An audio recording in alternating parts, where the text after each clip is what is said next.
Welcome dear students. आज की हमारी वीडियो है फॉर स्टूडेंट्स ऑफ क्लास 12। तो स्टूडेंट्स, आज इस वीडियो में हम बात करेंगे methods of calculating national income, यानी कि नेशनल इनकम को कौन कौन से मेथड्स हैं जो कैलकुलेट करते हैं, यानी कि नेशनल इनकम को कैलकुलेट करने के मेथड्स। तो इस वीडियो के अंदर आज हम बात करेंगे कि प्रोडक्ट मेथड या वैल्यू एडिड मेथड की हेल्प से किस तरह से नेशनल इनकम को कैलकुलेट किया जाता है। तो अगर आपने मेरे चैनल वीएस इकोनॉमिक्स को सब्सक्राइब नहीं किया है तो मेरे चैनल को सब्सक्राइब कर लीजिए ताकि आपको मेरी आने वाली सभी वीडियोस की नोटिफिकेशन मिल सके। तो आइए अब बिना किसी देरी के आज के इस टॉपिक को शुरू करते हैं। Methods of calculating national income. National income को कैलकुलेट करने के कौन कौन से मेथड्स आते हैं? तो हमारे पास नेशनल इनकम को कैलकुलेट करने के 3 मेथड्स आते हैं। सबसे पहला अपने पास आता है प्रोडक्ट मेथड, या इसे वैल्यू एडिड मेथड भी कहते हैं। सेकंड इनकम मेथड, और थर्ड अपने पास आता है एक्सपेंडिचर मेथड। इस वीडियो के अंदर केवल हम डिस्कस करेंगे प्रोडक्ट मेथड के बारे में, या फिर इसको वैल्यू एडिड मेथड भी कहा जाता है। और नेक्स्ट आने वाली वीडियोस में हम बात करेंगे इनकम मेथड की और एक्सपेंडिचर मेथड की। तो प्रोडक्ट मेथड क्या है? It is that method which measures national income in terms of value addition, यानी कि ये वो मेथड है जो मेज़र करता है किसको? नेशनल इनकम को। किसकी टर्म्स में? वैल्यू एडिशन की टर्म्स में। By each producing enterprise in the economy during an accounting year, यानी कि जो हर एंटरप्राइज के द्वारा इकोनॉमी के अंदर प्रोड्यूस किया जाता है एक अकाउंटिंग ईयर के अंदर, उसे कहा जाता है प्रोडक्ट मेथड। इसे इंडस्ट्रियल ओरिजिन मेथड या नेट आउटपुट मेथड भी इसे कहा जाता है।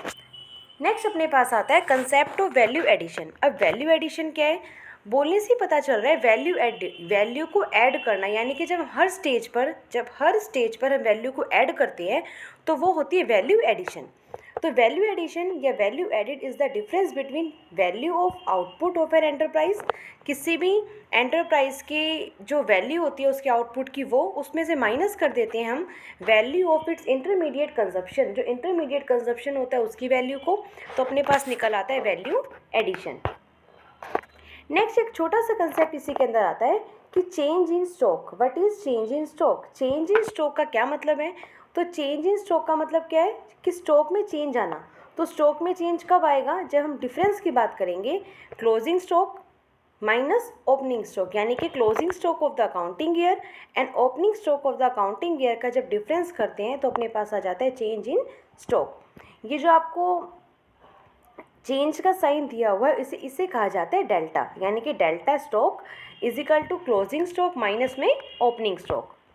नेक्स्ट अपने पास आता है what is intermediate consumption. Intermediate consumption क्या है? It refers to the value of non factor inputs, यानी कि नॉन फैक्टर इनपुट्स की जो वैल्यूज़ होती हैं जिसके अंदर सभी इनपुट्स इंक्लूड होते हैं अदर देन, जैसे land, labour, capital and enterprises के अलावा जो अदर इनपुट्स इसके अंदर इंक्लूड होते हैं। It includes value of raw material produced in the process of production, यानी कि जो इंटरमीडिएट कंजप्शन होता है इसके अंदर रॉ मटेरियल की जो वैल्यू होती है उसको भी इसके अंदर ऐड किया जाता है।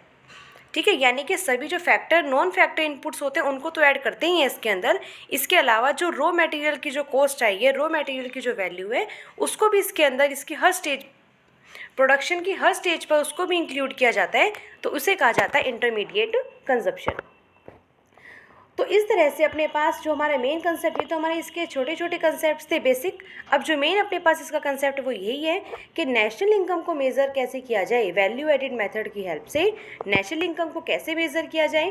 तो इसका फॉर्मूला, इस फॉर्मूला को आपको याद रखना है क्योंकि ये फॉर्मूला आपके न्यूमेरिकल क्वेश्चंस के लिए काफ़ी हेल्पफुल रहेगा।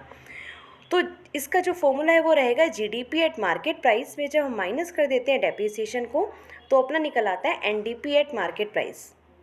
फिर एनडीपी एट मार्केट प्राइस में से जब हम माइनस कर देते हैं नेट इनडायरेक्ट टैक्सेस को तो हमारा निकल आता है एनडीपी एट फैक्टर कॉस्ट, या फिर इसे डोमेस्टिक इनकम भी कहा जाता है। अब एनडीपी एट फैक्टर कॉस्ट में जब हम प्लस कर देते हैं net factor income from abroad तो अपने पास निकल आता है एनएनपी एट फैक्टर कॉस्ट, यानी कि नेशनल इनकम। इसका आप स्क्रीनशॉट भी ले सकते हैं या फिर इसको आप अपनी नोटबुक पे नोट डाउन कर लीजिए इस फॉर्मूले को, क्योंकि ये फॉर्मूला आपके न्यूमेरिकल क्वेश्चन के पॉइंट ऑफ व्यू से काफ़ी इंपॉर्टेंट है। नेक्स्ट इसके अंदर अपने पास आती है प्रॉब्लम ऑफ डबल काउंटिंग। अब प्रॉब्लम ऑफ डबल काउंटिंग क्यों इसके अंदर अराइज होती है, क्योंकि मैंने आपको बताया कि वैल्यू एडिशन यानी कि हर स्टेज पर क्या किया जाता है, वैल्यू को ऐड किया जाता है इसके अंदर, यहाँ तक कि रॉ मटेरियल की जो वैल्यू होती है उसको भी ऐड कर लिया जाता है। तो कई बार क्या होता है कि डबल काउंटिंग की जो प्रॉब्लम होती है वो अराइज होनी शुरू हो जाती है। डबल काउंटिंग का मतलब है, बोलने से पता चल रहा है, यानी कि दो बार काउंटिंग हो जाना या दो से ज़्यादा बार किसी चीज़ की गुड्स की काउंटिंग करना, वो होती है प्रॉब्लम ऑफ डबल काउंटिंग। जैसे कि problem of double counting when arise the value of certain goods is counted more than once, यानी कि एक से ज़्यादा बार जब किसी भी गुड की वैल्यू को काउंट कर लिया जाता है तो वो होती है प्रॉब्लम ऑफ डबल काउंटिंग। अब how to avoid double counting, अब डबल काउंटिंग को कैसे अवॉइड किया जाए। टू मेथड्स अपने पास आ जाते हैं इसको अवॉइड करने के। Final output method, final output method की हेल्प से इसको हम अवॉइड कर सकते हैं, और वैल्यू एडिड मेथड की हेल्प से भी इसको अवॉइड किया जा सकता है। तो ये थी स्टूडेंट्स अपनी आज की वीडियो, जिसमें मैंने आपको बताया कि डबल काउंटिंग की जो प्रॉब्लम है उसको कैसे अवॉइड करेंगे, या वैल्यू एडिशन क्या होता है, ठीक है ना। तो वैल्यू इसके अंदर जो आपका मेनली क्वेश्चंस आपसे पूछे जाएंगे, वैसे तो इस टॉपिक में से क्वेश्चन आपका न्यूमेरिकल क्वेश्चन आता है कि प्रोडक्ट मेथड की हेल्प से आपको नेशनल इनकम मेज़र करना है। शॉर्ट क्वेश्चन में आपसे पूछ सकते हैं कि डबल काउंटिंग क्या होता है, डबल काउंटिंग की प्रॉब्लम क्या है, उसको अवॉइड कैसे किया जाए, या वैल्यू एडिशन क्या होता है।